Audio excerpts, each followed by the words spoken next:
ಇನ್ನು ತೆರೆಮರೆಯಲ್ಲಿ ಜೋರಾಗಿದೆ ಆಪರೇಷನ್ ಹಸ್ತ. ಜೆಡಿಎಸ್ನ ಶಾಸಕರಿಗೆ ಕಾಂಗ್ರೆಸ್ನಿಂದ ನಿರಂತರವಾಗಿ ಗಾಳ.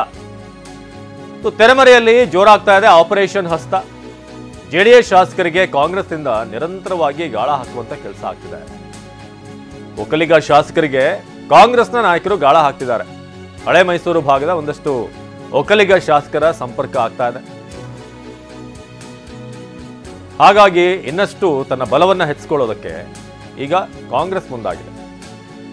ಜೆಡಿಎಸ್ ಶಾಸಕರಿಗೆ ನಿರಂತರವಾಗಿ ಕಾಂಗ್ರೆಸ್ನ ನಾಯಕರು ಗಾಳ ಹಾಕ್ತಿದ್ದಾರೆ. ಯಾವುದೇ ಕ್ಷಣದಲ್ಲಿ ಬೇಕಾದರೂ ಎಲ್ಲರೂ ಕೂಡ ಅಷ್ಟು ಜನ ಯಾರ್ಯಾರನ್ನ ಇವರು ಕಾಂಟ್ಯಾಕ್ಟ್ ಮಾಡ್ತಿದ್ದಾರೆ. ಸೊ ಅವರು ಕಾಂಗ್ರೆಸ್ ಸೇರುವಂತ ನಿರೀಕ್ಷೆ ಇದೆ. ಹಳೆ ಮೈಸೂರು ಭಾಗದ ಒಕ್ಕಲಿಗ ಶಾಸಕರ ಸಂಪರ್ಕ ಒಂದಷ್ಟು ಮಾತುಕತೆ ನಡೀತಾ ಇದೆ. ತೆರೆಮರೆಯಲ್ಲಿ ಆಪರೇಷನ್ ಹಸ್ತ ಜೋರಾಗ್ತಾ ಇದೆ. ಇದು ಸದ್ಯಕ್ಕೆ 5ರಿಂದ 7 ಶಾಸಕರನ್ನ ಕಾಂಟ್ಯಾಕ್ಟ್ ಮಾಡ್ತಾ ಇದೆ ಕಾಂಗ್ರೆಸ್ ಅಂತ ಸದ್ಯಕ್ಕಿರುವಂತಹ ಮಾಹಿತಿ. ಸೊ ಪ್ರತ್ಯೇಕವಾಗಿ ಇತ್ತೀಚಿನ ದಿನಗಳಲ್ಲಿ ಒಕ್ಕಲಿಗ ಶಾಸಕರ ಸಂಪರ್ಕ ಮಾಡ್ತಿದ್ದಾರೆ ಕಾಂಗ್ರೆಸ್ನ ನಾಯಕರು. ಸೊ ಅವರೆಲ್ಲರೂ ಕೂಡ 2 ಮಾದರಿಯಲ್ಲಿ ಶಾಸಕರನ್ನ ಸಂಪರ್ಕ ಮಾಡ್ತಿರುವಂತಹ ನಾಯಕರು. ಇನ್ನು ಕಾಂಗ್ರೆಸ್ ಒಕ್ಕಲಿಗ ನಾಯಕರಿಗೆ ನೇರ HDK ಟಾರ್ಗೆಟ್. 2 ಮಾದರಿಯಲ್ಲಿ ಜೆಡಿಎಸ್ ಶಾಸಕರನ್ನ ಕಾಂಟ್ಯಾಕ್ಟ್ ಮಾಡಲಾಗ್ತಿದೆ 2 ರೀತಿಯಲ್ಲಿ. ಹೇಗೆ 2 ವಿಚಾರ ಹೇಗೆ ಅಂತಂದ್ರೆ, ಜೆಡಿಎಸ್ನ 2 ಶಾಸಕರು ಕಾಂಗ್ರೆಸ್ ನಾಯಕರ ಭೇಟಿಯಾಗಿದ್ದಾರೆ. ಒಕ್ಕಲಿಗ ಮಂತ್ರಿಗಳಿಂದ ಜೆಡಿಎಸ್ ಶಾಸಕರ ಸಂಪರ್ಕ ಆಗ್ತಾ ಇದೆ. ಸೊ ಅವರಿಗೆ ಒಂದು ಟಾಸ್ಕ್ ಅನ್ನು ನೀಡಿರೋ ಹಾಗಿದೆ.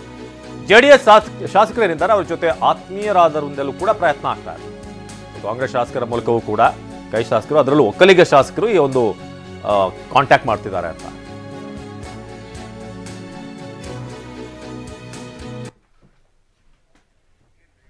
ನಮ್ಮ ಪ್ರತಿನಿಧಿ ಸುನಿಲ್ ಈ ಬಗ್ಗೆ ಹೆಚ್ಚಿನ ಮಾಹಿತಿಯನ್ನು ನೀಡ್ತಾರೆ ನೇರ ಸಂಪರ್ಕದಲ್ಲಿ. ಸುನಿಲ್, ಇದೀಗ ಜೆಡಿಎಸ್ನ 5ರಿಂದ 7 ಶಾಸಕರನ್ನ ಸಂಪರ್ಕಿಸುವಂತ ಕೆಲಸ ಆಗ್ತಿದೆ ಅಂತ.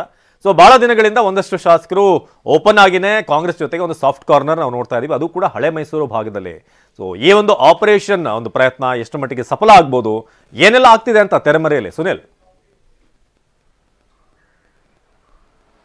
ಅವಿನಾಶ್, ರಾಜ್ಯದಲ್ಲಿ ಆಪರೇಷನ್ ಹಸ್ತ ನಿಧಾನವಾಗಿ ಜೋರಾಗ್ತಾ ರೀತಿ ಕಂಡು ಬರ್ತದೆ. ಅದರಲ್ಲೂ ಕೂಡ JDS ಶಾಸಕರನ್ನ ಈಗಾಗಲೇ ಕಾಂಗ್ರೆಸ್ನ ನಾಯಕರು ಟಾರ್ಗೆಟ್ ಮಾಡಿ ಅವ್ರನ್ನ ಸೆಳೆಯುವಂಥ ಪ್ರಯತ್ನವನ್ನು ಕೂಡ ಮಾಡ್ತಾರೆ. ಅದಕ್ಕೆ ಪೂರಕವಾಗಿ ಆ ಒಂದು ವಿಚಾರವನ್ನು ನಮ್ಮನ್ನು ಸಂಪರ್ಕ ಮಾಡಿದ್ರು ಅಂತೇಳಿ ಖುದ್ದು JDS ಶಾಸಕರು ಕೂಡ ಹೇಳಿದರೆ, ಕುಮಾರಸ್ವಾಮಿ ಅವರು ಕೂಡ ಈ ಒಂದು ಪ್ರಯತ್ನ ನಡೀತಾ ಇದೆ ಅನ್ನೋ ಮಾಹಿತಿಯನ್ನು ಕೂಡ ಹೇಳಿದ್ದಾರೆ. ಆದರೆ ಈಗ ಪ್ರಮುಖವಾಗಿ ಏನಂತಂದರೆ, ಹಳೆ ಮೈಸೂರು ಭಾಗದ ಅದರಲ್ಲೂ ಕೂಡ ಒಕ್ಕಲಿಗ ಶಾಸಕರ JDS ಶಾಸಕರನ್ನು ಸಂಪರ್ಕ ಮಾಡುವಂಥ ಪ್ರಯತ್ನವನ್ನು ಕಾಂಗ್ರೆಸ್ ನಾಯಕರು ಮುಂದಾಗ್ತಾ ಇದ್ದಾರೆ. ಯಾಕೆಂದರೆ ಈಗಾಗಲೇ ಹಳೆ ಮೈಸೂರು ಭಾಗದಲ್ಲಿ JDS ಪ್ರಾಬಲ್ಯ ಇದೆ. ಅಲ್ಲಿರುವಂಥ ಒಕ್ಕಲಿಗ ಶಾಸಕರನ್ನ ಸಂಪರ್ಕ ಮಾಡಬೇಕು, ಅವರನ್ನ ಆದಷ್ಟು ಬೇಗ ಕಾಂಗ್ರೆಸ್ನತ್ತ ಸೆಳಿಬೇಕು ಅನ್ನೋ ಪ್ರಯತ್ನ ಕೂಡ ದೊಡ್ಡದಾಗಿದೆ. ಅದರಲ್ಲಿ ಈಗ ಒಂದಷ್ಟು ಮಾಹಿತಿಗಳ ಪ್ರಕಾರ ಈಗಾಗಲೇ 5ರಿಂದ 7 ಶಾಸಕರು, ಒಟ್ಟು ಶಾಸಕರನ್ನ ಒಂದಷ್ಟು ಸಂಪರ್ಕ ಮಾಡಿದ್ರು ಒಂದು ಕಡೆ, ಆದರೆ 3ರಿಂದ 4 ಒಕ್ಕಲಿಗ ಶಾಸಕರ ಸಂಪರ್ಕವನ್ನು ಕೂಡ ಮಾಡಿರಂತು. ಇತ್ತೀಚಿನ ದಿನಗಳಲ್ಲಿ ಅದರಲ್ಲೂ ಪ್ರಮುಖವಾಗಿ 2 JDSನ ಶಾಸಕರೆಂದರೆ ಅವರು ಕಾಂಗ್ರೆಸ್ನ ಪ್ರಭಾವಿ ನಾಯಕರನ್ನ ಭೇಟಿಯಾಗಿ ಮಾತುಕತೆಯನ್ನು ನಡೆಸಿದ್ದಾರೆ ಅನ್ನೋ ಮಾಹಿತಿ ಕೂಡ ಲಭ್ಯವಾಗಿದೆ.